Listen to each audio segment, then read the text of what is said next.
Good morning, everybody, and I'd like to welcome Peter to our meeting, who's going to talk to us a little bit about something that's quite topical at this time of year. And I believe it's to do with the gunpowder plot and how or where it was involved in this area of the city. So on behalf of the Inner Wheel Club of Coventry, I'd like to welcome Peter. Thank you very much, Janet. Hope you can hear me. Yes. Okay. Yeah. Yeah. Thanks very much for inviting me to give a few words, really, a short talk about the gunpowder plot, which obviously we all know about. And I'm sure the same generation as you are, and it was probably more bonfire night was bigger then, wasn't it, when we were young, and now it's all Halloween. But anyway, we'll gloss over that. But what I was going to talk about briefly is the connections to the local area, which are very important and somewhat underwritten, shall we say. If you think of the gunpowder plot, I suppose most of us would. The first image would be Guy Fawkes burning on the bonfire, wouldn't it, really? The first image that comes to mind. Yet here in Coventry in particular, we ought to view the whole story rather differently, because the city was absolutely central to the events of that early November, 416 years ago. Literally on this day, some of the events were unfolding. Guy Fawkes himself was merely the instrument of the plot. He was hired as a professional soldier who'd fought Protestants for the King of Spain, the Catholic King of Spain, all over Europe, and who knew something about explosives. The real linchpin of the plot was Warwickshire gentleman Robert Catesby. And the Catesbys had a long history in Coventry.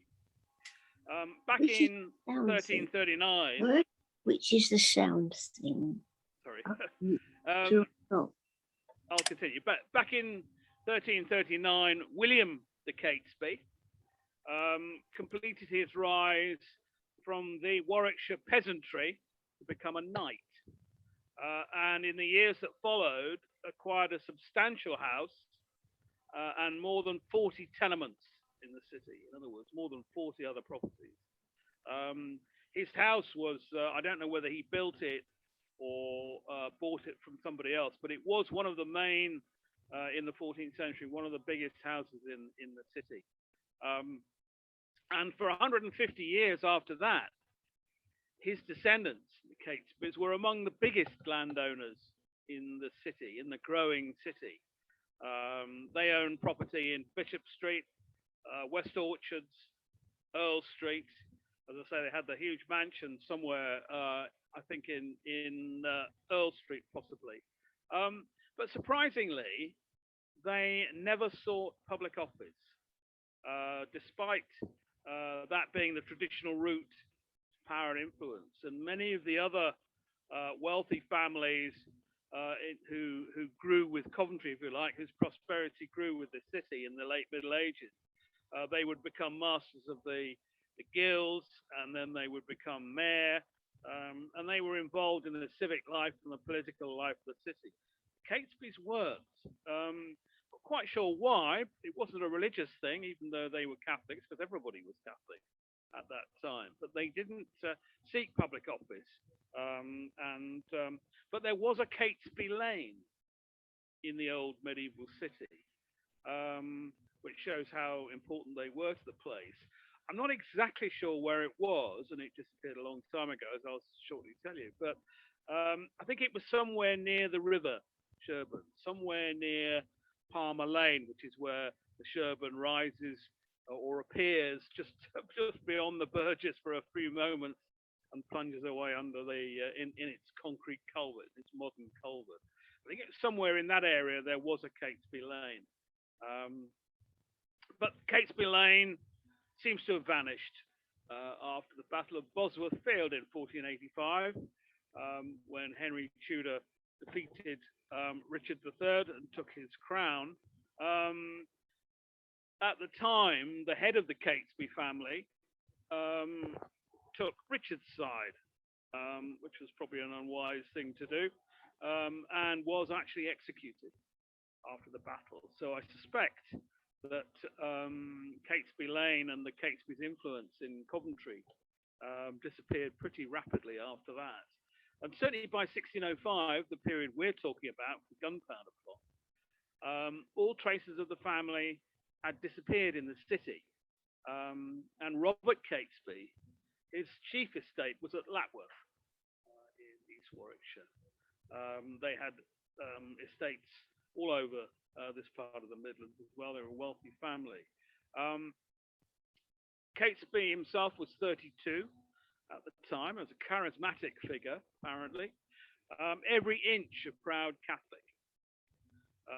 His father had been imprisoned for harbouring a priest, and Catesby himself had failed to graduate from university after refusing to swear the obligatory Protestant oath of supremacy.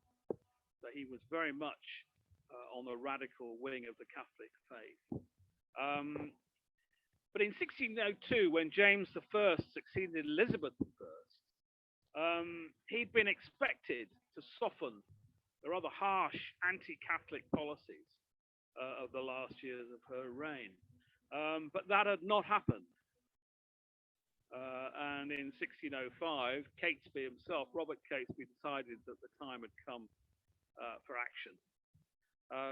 The group of conspirators he gathered around him included several more Warwickshire gentlemen, notably his cousins, Thomas and Robert Winter, and John Grant, who had a manor house near Stratford, but also apparently had connections with Coventry. We know the plan that they had in outline, don't we? The plan was to blow up the House of Commons on the day of the opening of Parliament, killing the King as well as many MPs. Pretty grandiose kind of plan, really. The plotters would then ride hell-bent for the Midlands, making a rendezvous with other supporters at Dunchurch in Warwickshire, and then spur on to Coombe Abbey, where they would seize Princess Elizabeth, the eldest daughter of James I, and declare her the new Catholic Queen of England. Elizabeth was then aged 9, and she was being educated and living at Coombe by the Harrington family, who were friends of her father's, and at that time owned the Coombe Abbey estate. But 2 years earlier, at the age of 7, she had been formally presented to the Mayor and Council of Coventry, receiving at a ceremony in St Mary's Hall a silver gilt cup, 3/4 of a yard high. This was a standard kind of gift that the good, honest burghers of Coventry would always give a royal visitor. I think to curry favour, they did it for centuries, really. These are very valuable silver or gold objects, and so it's quite a gift. And many crowned kings and queens commented on it, not least Elizabeth I, who was given one of these cups and expressed her surprise at the generosity. But anyway, this particular Elizabeth, daughter of James I, was given a silver gilt cup 3/4 of a yard high, and it was far too heavy as a small girl for her to pick it up. So one of her attendants had to walk away with it with her. So she'd been in Coventry 2 years before at this ceremony and was being educated at Coombe. The plot, going back to that, of course, failed, as we know. Unwisely, the plotters decided to tip off Catholic MPs to stay away from Parliament that day. The authorities got to hear of it. It's suspected that one of those MPs tipped off the authorities, and they arrested Guy Fawkes as he waited to set off more than 30 barrels of gunpowder in the cellars of the House of Commons. It would have made a huge explosion, which would no doubt have killed many MPs and probably the king. So it was a serious plot. This wasn't messing about. But they arrested him in the cellars, I think, because he was waiting for the moment to set the barrels off. Catesby and his fellow plotters who were waiting for this to happen realized that it had failed, and they rode north, hoping still to find Elizabeth at Combe. They thought if they rode fast enough, they could seize her before anybody could act. But word of their intentions had already been sent. I don't know quite how that happened. I assume it's often been said that I think it's Robert Cecil, who was James I's spy master, knew all about this plot for some time, and was just waiting for the right moment to seize Guy Fawkes and kill it off. And that's probably true because somehow the word had got out that the plot was happening up to Combe Abbey before the plotters even set out to try and free up Elizabeth.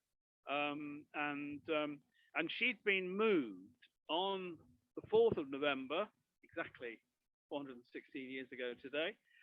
She'd been hurriedly moved under guard into Coventry. And at that time, remember, Coventry still has its fantastic wall, which is a terrific defensive feature. It hasn't yet been destroyed in the Civil War, and so it was a very sort of safe place. It also had a strong record at the time of for being a place where Puritans and Protestants in particular thrived, and Catholics didn't by then. So it was regarded as a safe place to put somebody in these circumstances. And Elizabeth was installed in Palace Yard, which was a major, I think, 15th century mansion originally, very close to where the council house is now. And that was owned by the staunchly Hopkins family, staunchly Protestant Hopkins family in Earl Street. The Hopkinses had been Protestants for a long time, and they were much earlier in the previous century, they were persecuted for their Protestant faith, and particularly when Mary was on the throne, and Protestants were being pursued. And I think it was Edward Hopkins, who's head of the family then, had to flee to Switzerland and live there for a few years because he would have been really under threat from Mary's commissioners as a noted Protestant. So Elizabeth, in this case, she was being put into this Palace Yard, this house owned by this staunchly Protestant family. The gunpowder plot itself ended with a siege at Holbeach House in Staffordshire. I've never been there, but that's where the plotters were cornered. Catesby and a number of the others were killed. I believe Catesby and Thomas Winter were killed by the same bullet, fired by a sniper, as we would call them now. But some were taken prisoner, and they were taken back to London to face a very grisly series of executions in the new year in 1606. But might things have had a different outcome? Might there have been a different outcome to the plot? Because on the night of the 4th of November, tonight, if you like, 416 years ago, two of the plotters, Robert Winter, one of Catesby's cousins, and a man called Stephen Littleton, were actually in Coventry. And they were staying at the Bull Inn on Smithford Street. And that's really, in those days, a couple of hundred yards from Palace Yard, right in the middle of the city.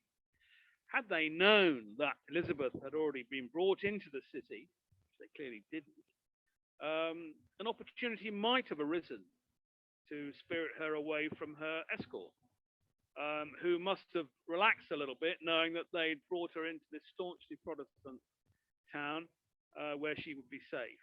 And there might have been an opportunity for Winter and Littleton to do something then, but they didn't know about that, and instead headed out to Dunchurch to meet the other plotters, and then, of course, fled up to Staffordshire.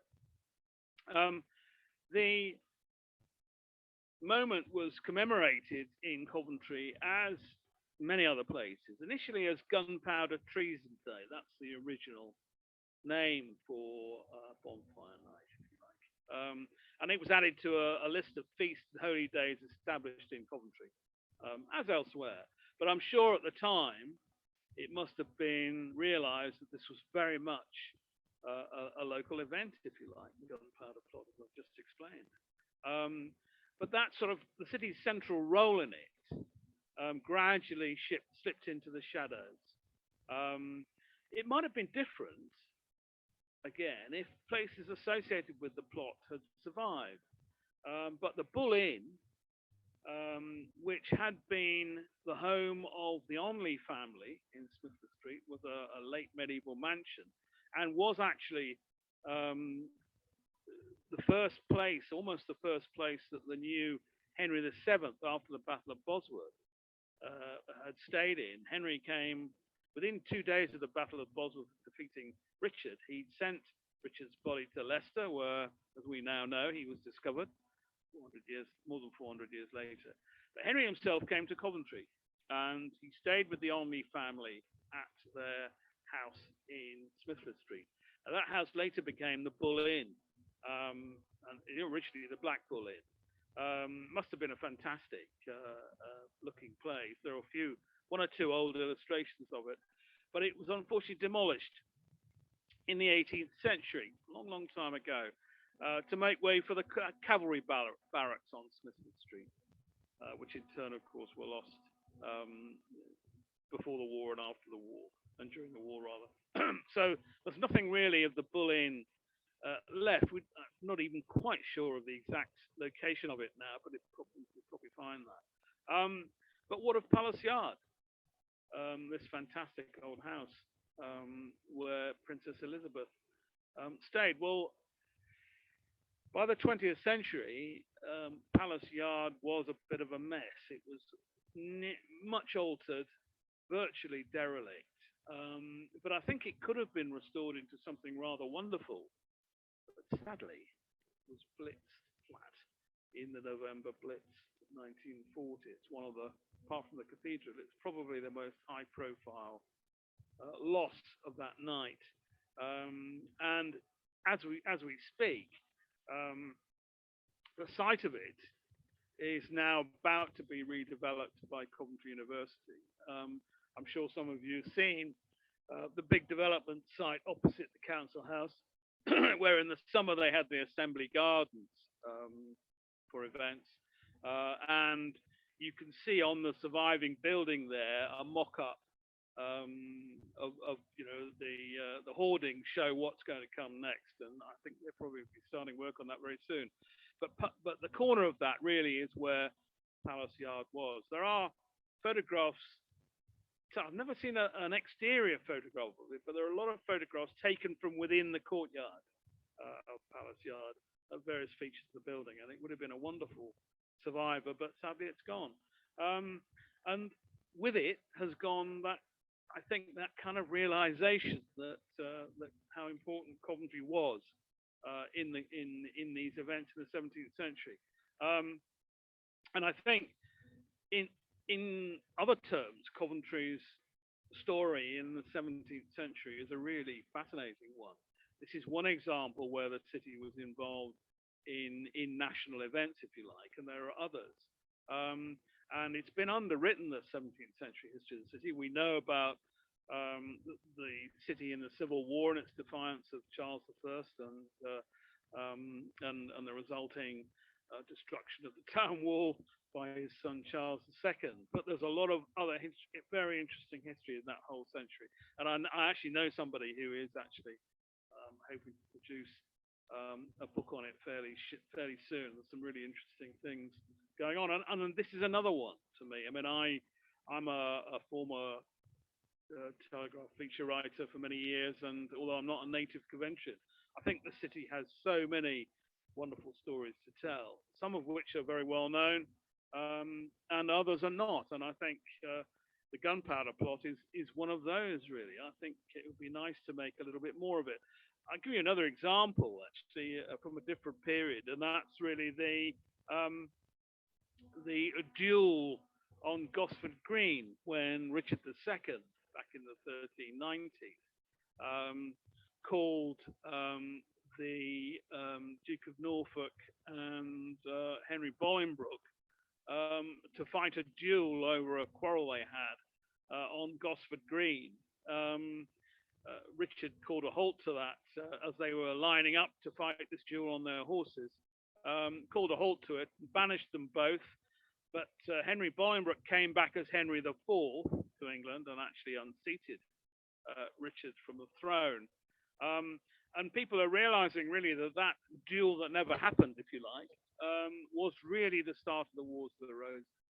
Another example, really, of how Coventry popped up at the heart of national events. And the gunpowder plot certainly is another one, and I'd love to see a little bit more written about and a little bit more known about the city's role in it. Thank you.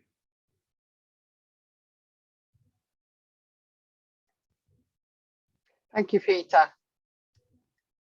That's been very interesting, and I found it that I found out new things and how important Coventry has been in the past. I think we do underestimate our own history, and perhaps we don't learn enough in Coventry about the Coventry's history.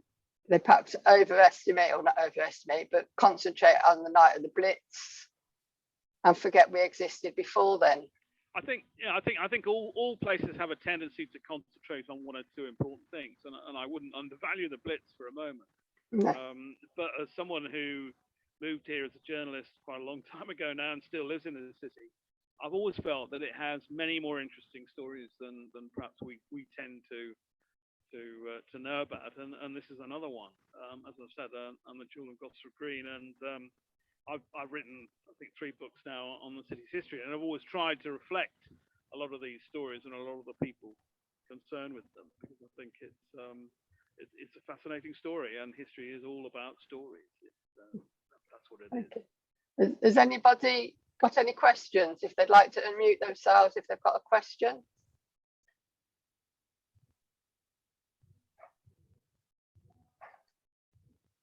Right. Well, it looks like you've answered everything that people wanted to know. So that's wonderful. Or else everybody's fallen asleep. Yeah. No, they've not fallen asleep, I can assure you. So I'd like to thank you on behalf of the Inner Wheel Club of Coventry It's a pleasure. for joining us on our Zoom meeting and telling us, I say, a few things that perhaps we didn't know, especially about Palace Yard and things like that. I mean, we knew that Elizabeth was at Coombe Abbey and that she'd been moved into Coventry, but wrongly, I thought she'd been moved into Queen Mary's Hall. Right. The Mary's Hall. So I think her latest story is an interesting one, although not local.